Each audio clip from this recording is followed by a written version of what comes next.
আপনি কি ধনী হতে চান? সত্যিই গরিব থেকে বড়লোক হতে চান? আগে নিজের বিবেককে প্রশ্ন করুন, নিজের মনকে প্রশ্ন করুন যে আমি সত্যিই ধনী হতে চাই কিনা। মনে মনে বললে হবে না। ধনী হতে গেলে এই জিনিসটা আপনাকে প্র্যাকটিস করতে হবে এবং 10 বছরে আপনার লাইফ চেঞ্জ হয়ে যাবে। দেখুন, ধরুন কেউ 10,000, কেউ 15,000, কেউ 20,000, কেউ 25,000, কেউ 30,000, যে যেরকম রোজগার করছেন, সবাইকার ধনী হওয়ার মানসিকতাগুলো টাকার অঙ্কে আলাদা। টাকা দিয়েই ধনীর গল্পটা হয়, মন দিয়ে হয় না আমাদের সমাজে। টাকা কার কত আছে, তাহলে টাকা দিয়ে যদি আপনি ধনী হতে চান, ব্যাংকে আপনি টাকা জমান, আমার এত টাকা আছে, সেই ব্যাংকে জমানো টাকাটাকেই না পসিটিভটা চেঞ্জ করুন। ব্যাংকে যান, গিয়ে বলুন আমি মিউচুয়াল ফান্ডে এসআইপি করব। আপনারই তো ব্যাংকে টাকা পড়ে আছে। আপনি যদি মিউচুয়াল ফান্ডে এসআইপি, যার যেমন ক্ষমতা, মাইন্ডসেট বললাম, যে যেরকম ধনী হতে চাইবেন, যার যেমন টাকার অঙ্ক আছে, যার যেমন ইনকাম, সেইভাবে ভাববেন আমি 10% আমার কম ইনকাম আছে। যারা গরিব বলেন আমার এই পয়সার সংসার চলে না, পয়সা কি করে ইনকাম বাড়াবো সেটা ভাবুন। ভাবুন না 10,000 ইনকাম, 1,000 টাকা কম 9,000 ইনকাম করেছি, সেখানেই চালাবো, নাহলে ইনকাম বাড়াবো।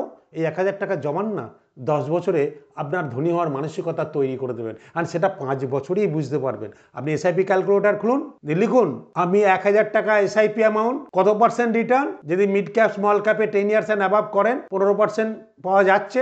হিস্ট্রি তাই বলছে, পাওয়া যাচ্ছে, কারেন্টও তাই বলছে, হিস্ট্রিও বলছে, কারেন্টও বলছে, মানে 10 বছরের অ্যাভারেজ। আর যদি কিচ্ছু জানি না, ব্যাংকে গিয়ে বলবেন লার্জ ক্যাপে 12% মিনিমাম পাবেন 10 ইয়ার্স অ্যান্ড অ্যাবাভ। তাহলে আপনার এফডি বা এমআইএস এর থেকে অনেক বেশি।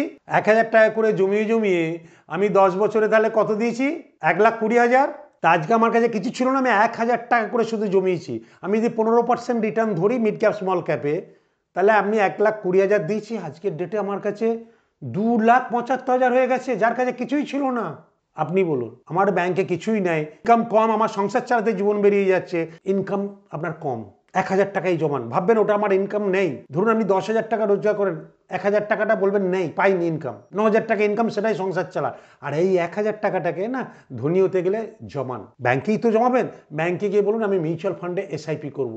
যে কোনো ফান্ড বলুন, ব্যাংকে গিয়ে বলুন, বলবেন লার্জ ক্যাপে, যদি আপনার না জানেন বলুন লার্জ ক্যাপ করে দিন। কোনো ফান্ড ব্যাংকের আপনাকে ঠকাবে না, কারণ ব্যাংকেই তো টাকা রাখছেন, তার মিউচুয়াল ফান্ডটা করুন। ভেবে দেখবেন, ইন্স্যুরেন্স করবেন না, মিউচুয়াল ফান্ড যদি 15% রিটার্ন দেয়, আপনি দিয়েছেন 10 বছরে 1,20,000, মানে 12,000 ইন্টু 10, 2,75,000। যার কিছুই ছিল না তার ব্যাংকে আজ 2,75,000। ভালো না খারাপ? এই করেই মাইন্ডসেট চেঞ্জ হয়। কারোর যদি 10,000 দেওয়ার ক্ষমতা, তার কথা হবে, যে যেরকম দেবেন 10 বছরই আপনার মাইন্ডসেট চেঞ্জ করে দেবে। 27,52,000, কারণ 2,75,000 ছিল, 27,52,000 হয়ে গেল। আপনি কতটা পারবেন তার উপর, এটাই হচ্ছে ধনী হওয়ার মাইন্ডসেট।